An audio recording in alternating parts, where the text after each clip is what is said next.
One of the things that I think people, want to know is what's it feel like to be diagnosed with cancer? The C word, I mean, it's synonymous with death. And a lot of cancer survivors, so it doesn't have to be death. And that's what kind of dawned on me. I still don't know how I'm going to die or when, so what's all the fuss about?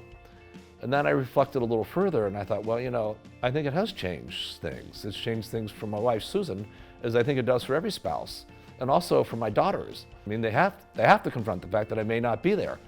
What I decided I would do, both for, my family, my wife and my two daughters, as well as for my own well-being, is I was really going to try and live in the moment, make every day count, as the cliche goes. I had used techniques around meditation and positive imagery to quit smoking.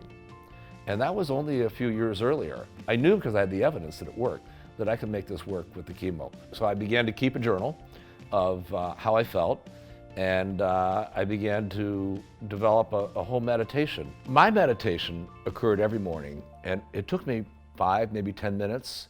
And what meditation is to me is stilling the mind.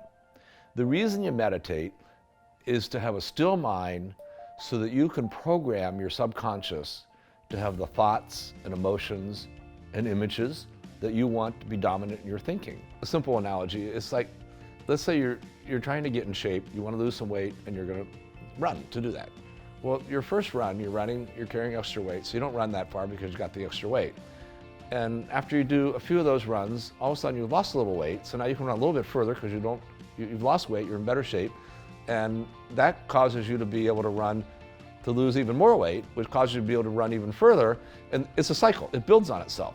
And that's kind of like with the chemo, is that instead of, just sort of drifting off, at every moment when you don't feel completely yourself, if you can engage, let's just stick with physical activity as an example for a moment.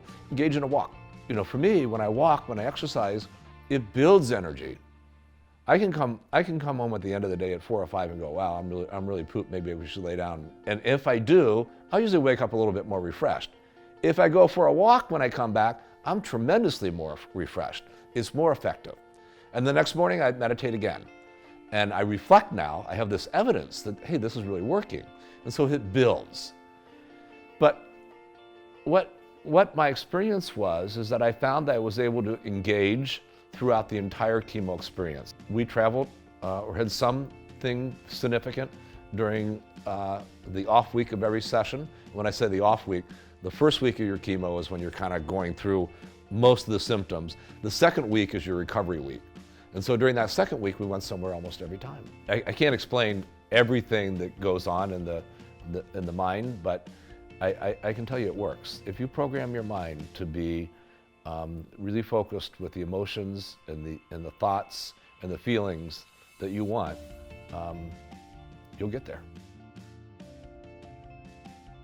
If you allow the negative side effects of chemotherapy to be the dominant part of your thinking, and you're always coming at it from a sense of lack, I can't do this, I can't do that, because I'm tied to chemo, I'm too tired. What if I get tired? I mean, that's really negative projecting. But I think the antidote to that is, be aware of what's out there, but also be really, really vigilant in controlling what's in your thinking. And that's where the positive mental imagery and the meditation came into play.